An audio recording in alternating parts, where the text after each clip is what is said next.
Ito si Norma. Typical teenager, araw-araw online.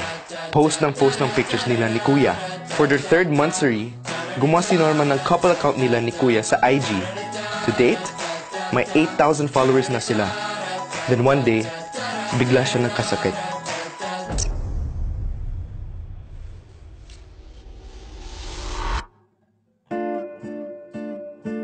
Hindi karaniwan ang sakit ng anak mo. Cancer? Huwag masyadong madrama, ma'am. Ay, anong hando? Ang anak mo ay may EHS syndrome. Oh my God! Ano yun? EHS, or electromagnetic hypersensitivity. In short, allergic siya sa cellphones, tablets, and laptops. Pero higit sa lahat, sa Wi-Fi. Basta ang importante, gumaling ka. Dito walang stress. Oo, wala ring signal, tas wala ring landline. Eh, paano kami ni Leo? O, di bisitahin ka niya dito. Ano, porque walang signal, wala na kayo, ganun. Kapag masama ang pakiramdam ko, ginagamit ko ito. Tapos lumalakas ako. Miss na kita. Miss din naman siya ni Kuya. Pero ang totoo, mas miss ko siya.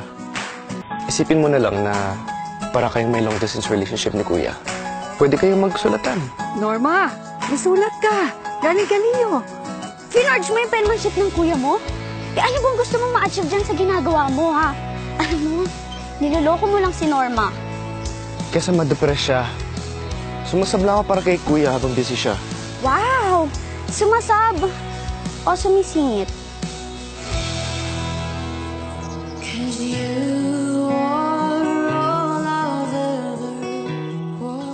Nung panahon namin, walang internet. Para makilala mo mabuti ang isang tao, walang ibang paraan kundi kaibiganin mo talaga siya.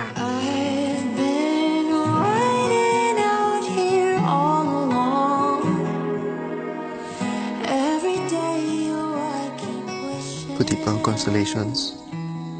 May connection. Tayo na lang ang wala.